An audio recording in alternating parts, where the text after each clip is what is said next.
Na Mungu akubariki wewe ambaye umekuja siku nzuri ya leo. Lakini nitoe shukrani tena kwa mchungaji wetu na mtumishi wa Mungu Pastor Mwigombe kwa ajili ya kutuandalia siku nzuri ya baraka kama hii.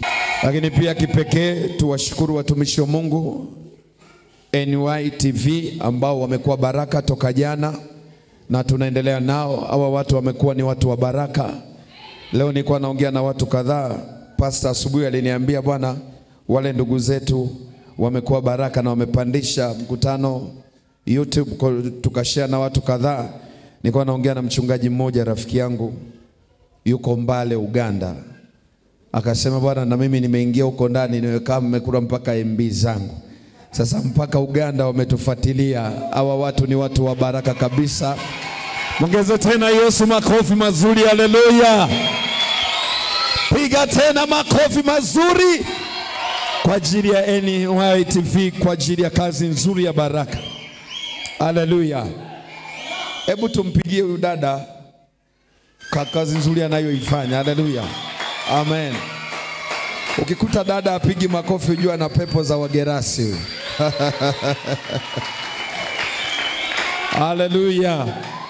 Wakati wadada wengine wanadanga barabarani, kuna wadada wanajitambua, wanaipeleka injili mbali kwa utukufu wa jina la Yesu Kristo. Piga kelele tena. Haleluya. Na leo Mungu ametupa ujumbe unaosema nguvu ya kujua. Nguvu ya kujua. Haleluya. Hebu sema nguvu ya kujua. Na asante kwa ajili ya ndugu zetu wanaotufuatilia Facebook, tuko live pia. Nguvu ya kujua. Amen. Hebu sema tena nguvu ya kujua. Ongea na sauti tena, sema nguvu ya kujua. Kama kuna kitu ambacho ni shida kubwa kwenye maisha ya mwanadamu, kama kuna mlima ambao ni mgumu kwenye maisha ya mwanadamu, ni kitu kinaitwa kutokujua. Mtu mmoja asema amen. Hakuna pepo ngumu, hakuna mlima mrefu ambao hauwezi kushuka, hakuna tatizo ambalo haliwezi kuondoka kwenye maisha ya mwanadamu. Lakini ili tatizo na milima ishuke, lazima uwe na ufahamu wa kujua kwamba yuko Yesu ambaye anaweza, na anaweza kushusha milima, na anaweza kuondoa tabu na mateso. Ningeongea na watu wangesema amina kwa jina la Yesu. Ninasema hakuna pepo, hakuna kibwengo, hakuna subiani, hakuna ugonjwa sugu, ila inategemea kiwango cha kumfahamu Mungu aliyembeba. Haleluya. Biblia inasema watu wangu wanaangamia kwa kukosa maarifa. Hawakosi maombi, hawakosi upako, hawakosi ibada, hawakosi vitambaa, hawakosi chumvi, hawakosi mahubiri, lakini watu wangu wanaangamia kwa kukosa nini? Shika kidogo kichwa chako namna hii. Sema Mungu likumbuke dishi langu hili. Ongea na sauti wewe, wacha ujanja. Sema Mungu kumbuka dishi langu hili. Ongea na sauti, sema Mungu kumbuka dishi langu hili. Antena yangu isiyumbe yumbe. Jioni ya leo nahitaji kujua. Na nikijua nimepona, na nikijua nimebarikiwa. Sema nimepona kwa jina la Yesu. Piga kelele, shangilia jina la Bwana majeshi. Haleluya. Nguvu ya kujua. Tuna watu wengi makanisani wanajua Ukristo, wanajua wokovu, lakini hawajui wao ni wakina nani. Na kuna tatizo baya kubeba watu kanisani, mchungaji, ambao hawajui wao ni wakina nani. Ogopa kuzungukwa na watu ambao wanajua kanisa lao ila hawajijui wao ni wakina nani. Oh my God. Ogopa mtu anajua kanisa letu la TAG ila ukimuuliza wewe ni nani hajui. Oh my God. Hivi naongea na mtu hapa. Unaweza ukawa baba na una ndevu na hujui wewe. Kuna tofauti ya kujua jina lako na kujua wewe ni nani. Shakata baya. Kuna tofauti, mwambie jirani yako kuna tofauti ya kulijua jina lako na kujijua we ni nani. Afu mwambie jioni ya leo mbingu zikufungue katika jina la Yesu. Ongea tena naye mwambie mbingu zikufungue katika jina la Yesu. Angalia kitabu kile cha Mathayo. Angalia kitabu kile cha Mathayo. Sijui kama nitapata mwinjilisi maana huko ndani napendaga kusomewa. Kitabu cha Mathayo 16. Kitabu cha Mathayo 16. Mstari wa 13. Ndio mtu wa Mungu. Basi Yesu akaenda pande za Kaisaria Filipi. Akawauliza wanafunzi wake. Watu wanaongea kuwa nani? Kuwa mwana wa Adamu ni nani? Irudie tena hiyo mtu wa Mungu. Basi Yesu akaenda pande za Kaisaria Filipi. Akawauliza wanafunzi wake. Watu hunena mwana wa Adamu. Watu wanaongea kwamba mwana wa Adamu ni nani? Wakasema. Wengine hunena Yohana Mbatizaji. Wengine wanasema we ni Yohana Mbatizaji. Wengine Elia. Wengine Yeremia. Au mmojawapo wa manabii. Akawaambia kitu gani? Nani mwaninena? Ndiye mnanifahamu mimi kama nani? Mtu mmoja aseme amina. Amen. Sema amina yenye nguvu kwa Bwana. Amen. Yesu anauliza, watu wanasema mwana wa Adamu kuwa ni nani? Haleluya. Mwanaume anayejitambua. Angalia Yesu alivyo ajabu. Amepita mahali anawauliza, watu wanasema mwana wa Adamu ni nani? Asifiwe Yesu.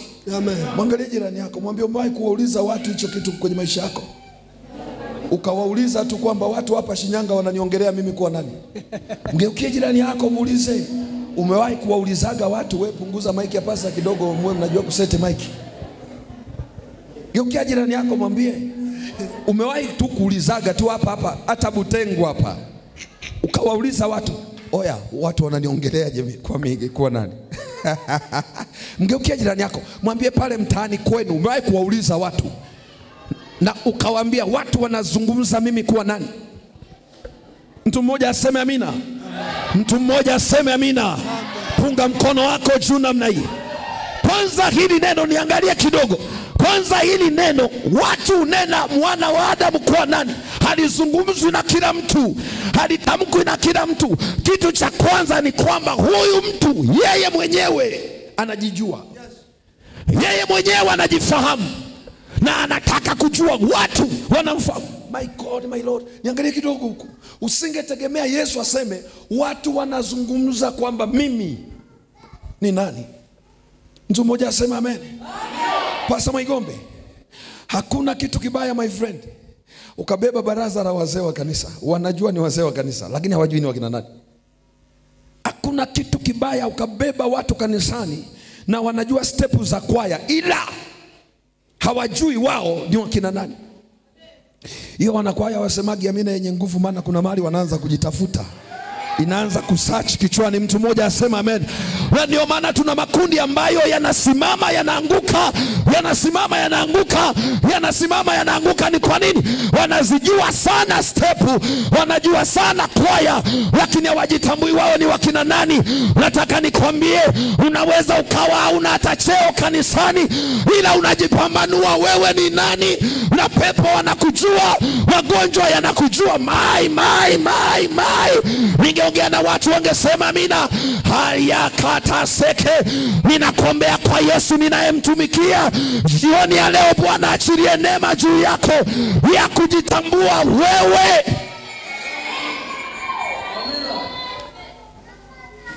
Kukaa kanisani na ujui wewe ni nani ni kutuongezea joto kanisani. Sema amina kwa Yesu. Kukaa kwenye kwaya na ujui wewe ni nani ni kutuongezea mzigo. Haleluya. Tikisa jirani yako mwambie kuna kitu unaelewa. Ongelesha jirani yako mwambie kuna kitu unaelewa. Wangapi mnanielewa vizuri? Wangapi mnanielewa vizuri? Hakuna ugonjwa mkubwa Hakuna mlima mkubwa, hakuna umaskini mkubwa, hakuna laana kubwa Pastor Mwigombe. Ila hizo laana tunazifanya ziwe kubwa ni kwa sababu wengi hatujijui sisi ni wakina nani. Lakini ukijielewa na ukajipambanua, ugonjwa wote na tatizo lolote likisimama mbele yako, unaliambia tatizo, sikia, nimembeba Jehova aliye hai, kwa jina la Yesu Kristo aliye hai. Ningeongea na watu waseme amina, kwa sababu namuelewa uliyembeba ndani yako. Yesu anauliza, watu wananena kuwa mwana wa Adamu. Jojuani wanauliza, wanazungumza mwana wa Adamu ni nani? Aya, hivi kuna mtu, kuna kitu anapata kidogo, punga mkono wako namna hii. Haleluya. Mwambie jirani yako, wewe ni nani? Mwambie, najua tunasali wote, lakini wewe ni nani? Tikisa tu mtu, mwambie wewe ni nani? Mtu mmoja aseme amina kwa jina la Yesu. Yesu anawauliza watu, wanasema mimi ni nani? Sema amen kwa jina la Yesu. Sema amina kwa jina la Yesu. Huna ujasiri wa kwenda mtaani kwenu ukawauliza watu wanasema mimi ni nani, kwa sababu we mwenyewe kwanza hujijui. Mwambie jirani yako, hatuwezi kukujua kama we mwenyewe hujijui. Mgeukie tena, mwambie hatuwezi kukufahamu kama we mwenyewe hujifahamu. Mwambie tunakufahamu unavyojifahamu hivyo hivyo. Mtu mmoja asema amen. Jai kukutana na warokole wako kanisani, utasikia ng'ombe wa maskini azai, akizaa na za dume nalo linakufa. Yani kabisa ameokoka, utasikia aliyekupa wewe ndiye kaninyima mimi. Utasikia ayakatesa. Nataka niongee na binti mmoja na mwanamke mmoja, haijalishi umechelewa kupata watoto au kufunga ndoa, ili mradi unajielewa wewe ni nani, pokea neema ya Bwana juu yako. Somebody sema amina kwa jina la Yesu Kristo. Kama tungebeba watu wanaojielewa, watu waliojipambanua, mabinti zetu wasingekuwa wanafanya ngono za ajabu, wanalala na kila kijana. Binti anayejielewa haniki mwili wake kwa kila kijana. Binti anayejipambanua haingii kila mahali. Waimbaji wanaojipambanua hawaimbi kila mkutano. Waimbaji wanaojielewa hawakanyagi kila madhabahu. Wahubiri wanaojielewa hawaangaliagi tu bahasha, wanaangalia madhabahu gani na Mungu aliye hai. Haleluya. Lakini shida iko wapi? Wewe ni nani? Shida iko hapa. Wengi mnajua vipawa vyenu, ila mjijui nyie. Kuna tofauti ya kujua mimi ni mwimbaji na kujijua wewe ni nani. Angalia wana wa Israeli waliojipambanua, wako utumwani Babeli, wanaambiwa tuimbieni baadhi ya nyimbo zenu nzuri. Wako utumwani, vidume vinasema kweli tuko utumwani, lakini tuimbeje wimbo wa Bwana katika nchi ya ugeni. Huu ulikuwa ni mwaliko, huenda na bahasha ilikuwepo, ila jamaa wakasema sisi ni mateka, ila huduma sio mateka. Sisi kweli tuko utumwani, ila kitu cha Mungu sio makashetapa yaka. Wako wapi wanaonielewa na wangesema amina? Usipoelewa wewe, kuna mtu anaelewa pale mtandaoni. Ninasema ukijielewa na kujipambanua, usubiri kila mahali kwa sababu wanakushangilia. Usiimbe kila madhabahu kwa sababu wanakushangilia. Angalia hiyo madhabahu kama imembeba Mungu aliye hai. Mungu aliye hai. Mungu aliye hai. Sema kaya, shangilia jina la Yesu Kristo. Shida sio upako ulionao, shida sio kipawa ulicho nacho, shida wewe ni nani? Shida sio upako ulionao, shida sio huduma ulionayo, wewe. Mnatusumbua tu. Asifiwe Yesu. Asifiwe Yesu. Asifiwe Yesu. Watoto wa Kibondo, asifiwe Yesu.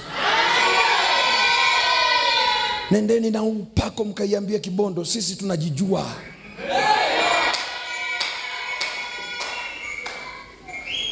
Mtu mmoja asema amen. Mimi kanisani kwetu ni mwalimu wa praise and worship. Na iambiaga praise yetu sio lazima tuimbe tumebana pua. No, acha kupunguza vyombo pale brother. Mtu mmoja aseme amina kwa jina la Yesu. Na waambiaga watu sio lazima tuimbe tubane na pua. No. Tunaweza tukaimba tu ikitangarara kumwanya kiriworu rames orobe kuroba munyanja kusio orobe kwa gazi sireze kunye ranamvi. Piga kelele kwa Yesu aliye hai. Mashete bakaya. Wa Yesu angeinua mikono na wapige makofi. Unaweza ukaimba ni Bwana wa vita, ni Bwana wa vita, na kweli akapigana vita yako. Sio lazima uimbe wimbo wa wale au wa yule. Imba wimbo ambao ni wa Jehova mwenyewe aliye hai. Mashekata. Inua mikono yako, pigia makofi Yesu wewe. Sema amina. Shida sio kukuombea. Shida wewe ni nani? Shida sio sisi kukujua. Shida ni wewe unajijua wewe ni nani. Ndio maana kuna wajinga wakipewa vyeo kanisani wanapandisha na mabega. Kwa nini? Wanajua vyeo ila wao wenyewe hawajijui ni wakina nani. Nafunga na tuta na suruali nakaa hapa. Kisa tumepata nini? Mchungaji ulikuwa unatembeaga tu kawaida namna hii. Umekuwa tu kiongozi wa jimbo kanda. Saa hii unataka kila mtu ajue kuna mheshimiwa yuko katikati yetu. Hakunaga mheshimiwa zaidi ya Yesu peke yake. Wengine wote tuna makasheta bakaya. Ningeongea na watu waseme amina. Ukijijua wewe ni nani. Yohana alipomuona Yesu anakuja, wanaume akasema namuona Jehova, yanipasa mimi nipungue ili yeye ainuke. Maisheka. Watu wanaojitambua wanajua hata wasipopewa viti vya mbele, wadamu Yesu amekaa mbele. Natosha.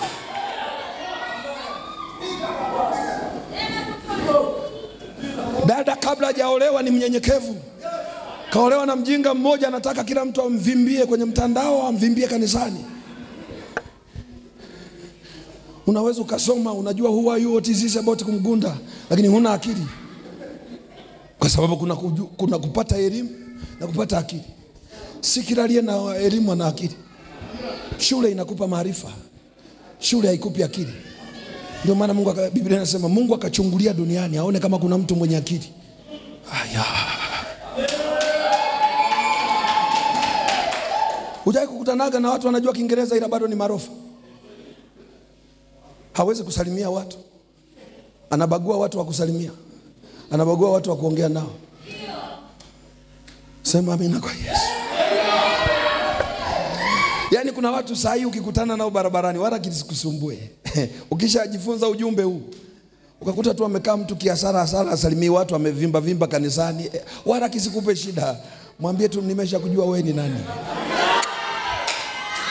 Hallelujah. Wala usiumie kwamba nina roho ya kukataliwa. Huna roho ya kukataliwa, ila umekutana na mjinga mmoja tu hapo barabarani, hana neema ya kusalimiaga watu. Mimi wanawaambiaga watu, nenda popote, na waambiaga waimbaji hata wahubiri, usiende mahali ukavimba ili usubiri muda wako wa kusimama. Fika mahali, salimia watu. Kama una upako, kama hauna tu. Uimbe wa kwanza ama wa mwisho. Kama una mafuta, kama huna.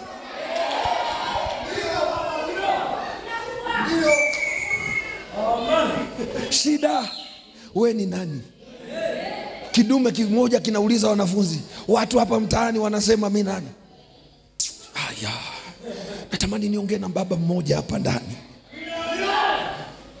Pastor, kuna ndoa saa hii tunaombea kila siku zina migogoro, na zingine zinaenda kubeba mpaka mafuta na chumvi. Shida sio chumvi. Umepewa leso, umepewa chumvi, umepewa mafuta, umepewa vitambaa, umepewa keke upako ili ndoa yako ipone. Shida sio hiyo. Shida we nani?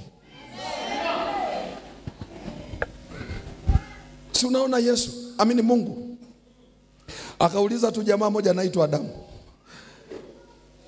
Mwanzo 3:9 anauliza Adamu, huko ogopa njemba ikatoroka kwenye nafasi. Na ndio wababa wengi wako hivyo na wamama wengi wako hivyo. Unajua ukikuta ukaingia kwenye nyumba ya mchungaji Mwigombe na ukute Mwigombe amevaa sketi asubuhi, mnaweza mkatafuta haraka ambulance mpeleke hospitali. Au unauliza huyu nani? Kwa sababu mjamzoea, sio muonekano, huyu nani? Muulize jirani yako, who are you? Kuna mama mmoja ananiangalia nasikitika sana, nataka usikitike sana ili ujue tatizo sio maombi. Nenda kakae kwenye nafasi yako, ujue we nani. Ndoa yako itapona, familia yako itakuwa sawa. Shida hujijui wewe ni nani, ila unajua maneno na piere za saruni. Maneno ya saruni mengi unayajua, ila kujijua wewe. Kijana anayejijua, niangalia kidogo, punga mkono wako na kijana anayejijua na kijana anayejitambua yeye ni nani, halali na kila demu. Vijana oye. Vijana safi. Dada anayejitambua hafungui sindiria kwa kila kijana. Maziwa yake ananyonyesha watoto wake, anyonyeshaki kila muhuni. Hiyo wadada lazima msemee amina kule chini. Nataka msemee hapa juu. Sema amina. Dada yule amejipambanua na anajielewa, maziwa yake anyonyeshaki kila mwenda wazimu, ananyonya watoto wake.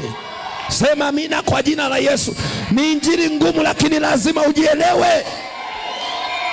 Matumizi mabaya ya uumbaji wa Mungu.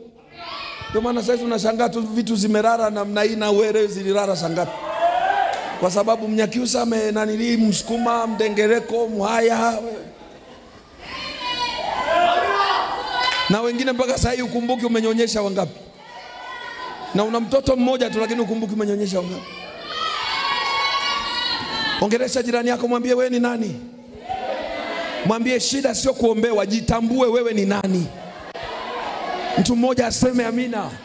Huwa nawaambiaga watu, hata mhubiri anayejielewa halali kila mahali, hali kila mahali, hatembei kila mahali, akai na kila mtu. Mtumishi anayejipambanua na kujielewa, huwa kuna maeneo anajua hapa sio mahali pangu. Si unakutana na mchungaji anatafuna mahindi barabarani na ametoka kuongoza ibada. Punje zingine zinatokea huku utafikiri mashina ya mpunga inakoboa. Unamkutana na dada wa wenyewe katoka kwenye kwaya, kanunua mahindi, kanunua maembe, kapaka na pilipili kama kwetu Dar es Salaam. Uliza jirani yako, wewe ni nani? Wengine hamna mikosi, ila tatizo wakina Abdara walikuwa unakula sana njiani, akaangalia kama anakula mahindi hivi barabarani. Vipi nikimweka ndani, madebe la unga litakuwa linaisha haraka, huyu anaonekana hana nidhamu. Tikisa jirani yako, mwambie wewe ni nani?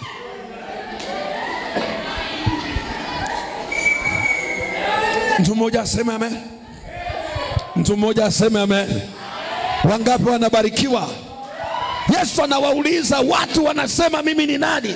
Wengine wakasema Yohana, wengine wakasema Elia, wengine wakasema fulani, wengine wakasema nabii ajaye. Yesu akawauliza, nyie mnanitambua mimi kama? Niangalie kidogo hapa. Nataka ujifunze kitu hapa. Kuna kitu nataka ujifunze hapa. Alafu nikuombee uende nyumbani. Angalia kitu cha ajabu. Yesu alipoambiwa wewe ni Yohana Mbatizaji, wewe ni Elia, wewe ni Yohana, wewe ni nabii ajaye. Niangalie kidogo. Soma maandiko vizuri. Huoni Yesu akishtuka. Yesu anawauliza, okay, sawa, hiyo iwekeni kando, lakini nyie mnanitambua kama nani? Mtu mmoja asema amen. Sasa angalia kitu cha ajabu. Sema kitu cha ajabu. Angalia kitu cha ajabu. Mwanzo Biblia inasema wakasema wewe ni Yohana Mbatizaji, lakini alipowauliza nyie mnanijua kama nani, njemba zote zikarudi nyuma. Kidume mmoja tu peke yake anaitwa Petro. Alafu mwanaume akasimama akasema wewe ni mwana wa Mungu aliye hai. Mtu mmoja aseme amina kwa jina la Yesu. Wote walinyamaza kimya, lakini Petro peke yake akasema wewe ni mwana wa Mungu aliye hai. Maandiko yanasema pale Yesu akashtuka. Hebu sema Yesu akashtuka. Kumbe kuna neno ambalo ukiitwa watu wakakupatia, moyo wako unasikia furaha. Petro alipomwambia Yesu wewe ni mwana wa Mungu aliye hai, maandiko yanasema Yesu akashtuka akasema my friend, sio damu na nyama vimekufunulia. Usingetegemea Yesu mwanzoni anaambiwa wewe ni Yohana Mbatizaji, Elia, alafu mwanaume kakauka. Wala shtuki. Sema amen. Ila alipoambiwa wewe ni mwana wa Mungu aliye hai, akashtuka. Akasema sio damu na nyama vilivyokufunulia, ila Baba wa mbinguni ndiye aliyekufunulia. Alafu anasema juu ya mwamba huu karaba sheteba kaya, juu ya mwamba huu ni kandese tarama kondia, juu ya mwamba huu nitalijenga kanisa ambalo milango na misingi ya kuzimu haitaliweza. Ghafla aliyekuwa anaitwa Petro akaitwa mwamba. Kwa nini? Kwa sababu alimuelewa Yesu kwa ufunuo mwingine, na Yesu akamwambia huu ni ufunuo uliofunuliwa, sio damu na nyama, ila ni ufunuo. Na kuombea kwa Mungu aliye hai, pokea neema ya ufunuo kwenye maisha yako, pokea ufunuo kwenye ndoa yako, pokea ufunuo kwenye biashara yako, pokea neema ya ufunuo. Haleluya. Biblia inasema Yesu akasema sio damu na nyama vimekufunulia. Asifiwe Yesu. Kinachonifurahisha yale ya kwanza, wewe ni Yohana, wewe ni Yeremia, wewe ni Elia, hayakumshtua Yesu. Nipungie mkono wako kidogo hivi. Hayakumshtua Yesu, ila alipoambiwa wewe ni mwana wa Mungu aliye hai, mwanaume akashtuka. Akasema hii ndio yenyewe. Kwa nini? Kwa nini alisema hii ndio yenyewe? Kwa sababu yeye mwenyewe alikuwa anajitambua wewe ni mwana wa Mungu aliye hai. Ni nini ninachotaka niongee na wewe alafu nikuombe? Yesu kama akushtuka alipoambiwa Yohana, Elia Mbatizaji, inawezekanaje wewe unashtuka? Watu wakikwambia sijui mwenda wazimu, wakisema una pepo, wakisema masikini, wakisema hauna maana, unaacha huduma, unaacha kwaya, unaacha kutumika. Nataka nikutie moyo kwa jina la Yesu. Haijalishi majina waliokuita, haijalishi walivyokuita, haijalishi jina walilokuita. Haya, kuna mtu ananielewa? Wasema haijalishi majina waliokupa, usiogope wala usitikisike.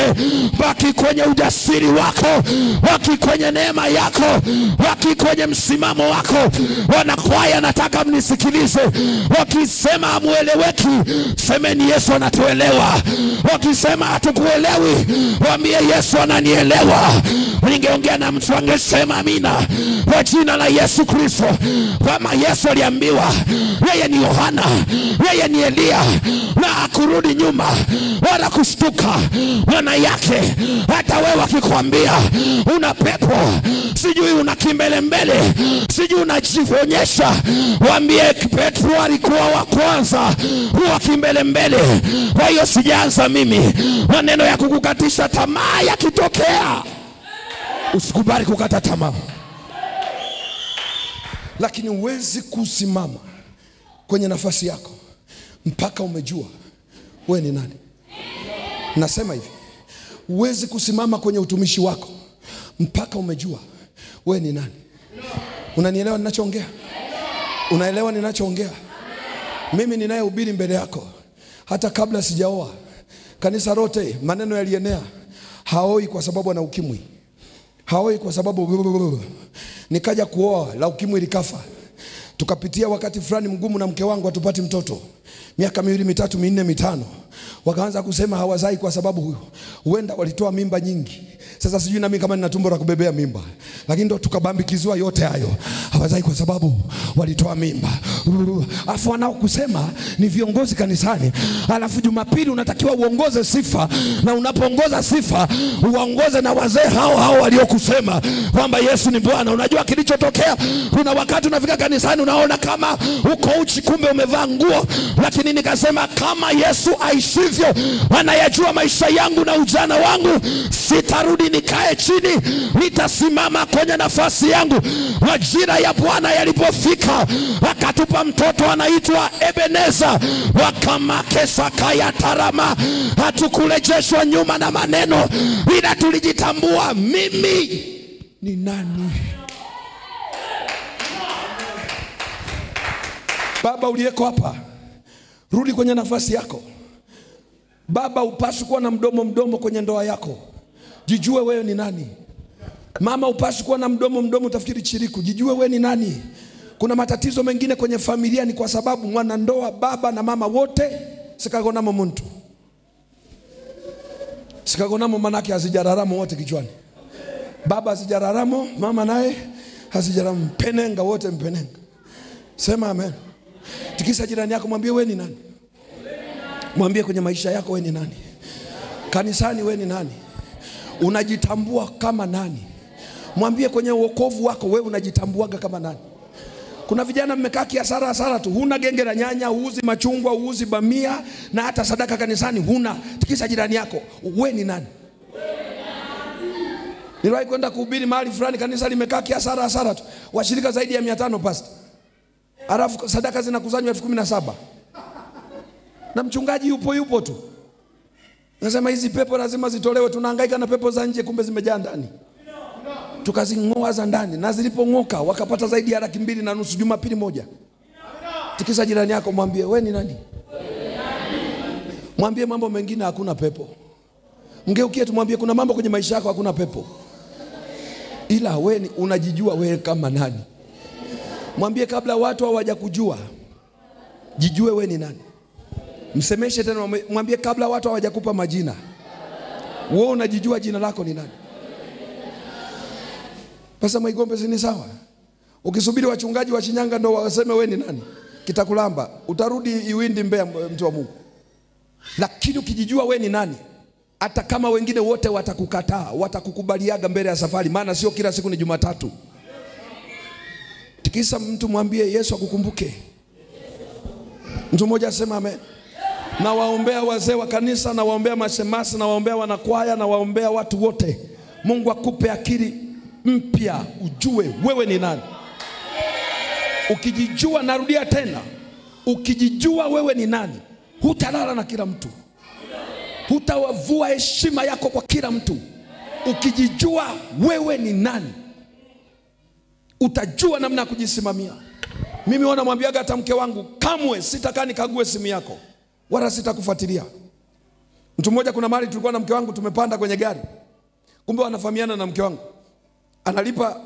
Analipa nauri, akamlipia na mke wangu. Nikamwambia mkuu, tuko watatu, mimi na mke wangu na wewe, lipia watatu. Wanasifu. Jamaa akasema, huyu ndo mume wako. Konda chukua hii. Nikamwambia lakini hata soda huwa tunakunywaga tu. Usikii kunihonga mwenzio, mwanaume mwenzio. Unajua kuna wakati usio na wivu wa kipumbafu. Unaanza huyo nani? Anakufahamia wapi? Hey, wewe mwenyewe umenijua nikiwa jitu zima na meno 32. Unauliza huyu ananijua wapi? Mtu mmoja asema amen. Alafu nikwambie siri moja. Ukitaka mtu asiwe na tatizo, au ukitaka mwanamke asiwe na ujinga, au mwanaume asiwe na ujinga, punguza kumfuatilia. Hata kama unampenda sana, jifanye kama huna time naye hivi. Akigundua we ni dede, my friend, kitakulamba. Tikisa jirani yako, jitambue we ni nani. Mimi namtaniaga mke wangu, namwambiaga mke wangu, sema ukweli, mimi mwenyewe mzuri sio? Nafanana na hao wahuni wanakutongozaga kwa uzuri. Alafu naambia hebu shika 10,000 nikuhonge kidogo mke wangu kale kitimoto. Maana kama jamaa alimuonga 2,000 maana yake mimi nimepanda dau. Sasa kuna wanaume wengine mpaka shule mwanamke ndo anakusomeshia watoto. Ila una wivu mpaka kwenye nywele. Nyama inapikwa iko mezani, ujui inunuliwa na nani. Unaswaga tu. Wakimuita my dear, kubaliana na mazingira my friend, kwa sababu hata nyama ya mezani ukujua ilitokea wapi. Halo. Haleluya. Sikufundishi ujinga, ila nakufundisha jitambue wewe ni nani. Ukijijua wewe ni baba wa familia, tunza familia. Usiwe mjanja tu kanisani unapiga step mpaka Yesu anashuka, lakini nyumbani ni kimeo. Jijue wewe ni nani. Wewe ni mama, usijue kupiga step tu za kwaya kanisani. Onekana mama mpaka kwenye familia. Tunataka kuwa na kanisa ambalo ni zuri kanisani, ni zuri mpaka nyumbani. Jamani, leo ndo injili ya Yesu ametupa ya namna hii. Ndio maana mvua imenyesha ili tulioko huku tupone. Simama kwa miguu yako, alafu tukuombe uende nyumbani. NY TV wamejijua wao ni wakina nani, ndio maana wako hapo. Haleluya! Piga makofi kwa ajili yao. Ongea na sauti yako, sema Bwana Yesu, wewe unanijua. Mimi kuna mahali nilikuwa sijijui. Lakini akili yangu imefunguka. Nimetambua ya kwamba mimi ni nani. Hakuna ugonjwa utanitesa. Hakuna mlima utanitesa. Hakuna hofu itaondoka na maisha yangu. Hakuna hofu itakayonimaliza. Hakuna maneno yatakayonivunja moyo, kwa sababu ninajijua mimi ni nani. Najua nitakutana na vita, najua nitakutana na upinzani, lakini ninajitambua mimi ni nani. Yesu, sitakata tamaa, sitaondoka kwako. Nisaidie kujitambua, nisaidie kujijua kwenye familia yangu, kwenye huduma yangu, kwenye wito wangu, kwenye ndoa yangu, kwenye uzao wangu. Yesu, nipe neema ya kujipambanua, ya kujitambua. Kanisa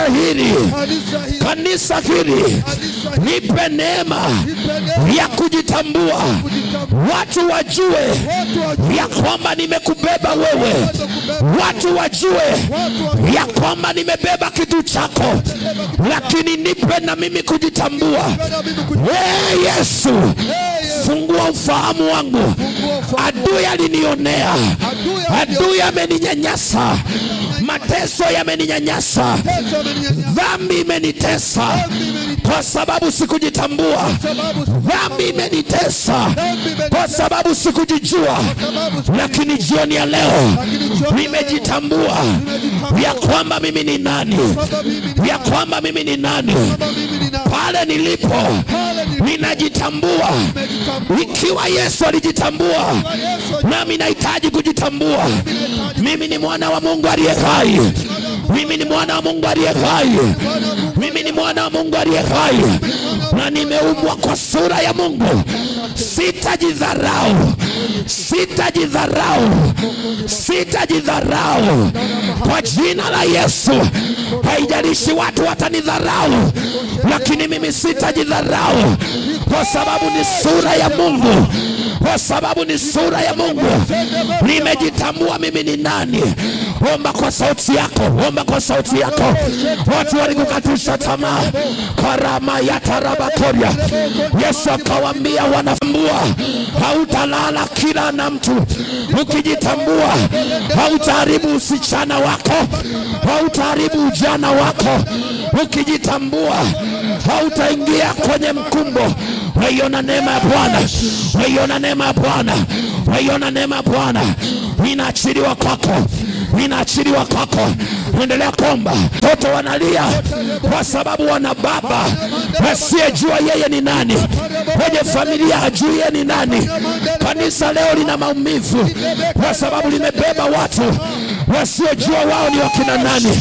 Mwambie Bwana ni rehemu, mwambie Bwana ni samehe. Kuna wakati nimetumika chini ya viwango kwa sababu sikujitambua, sikujitambua.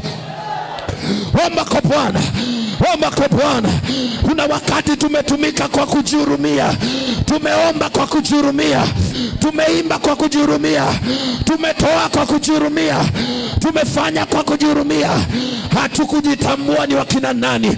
Lakini Bwana anakutegemea, Bwana anakutazama, kanisa linakutegemea, familia inakutegemea. Jitambue wewe ni nani.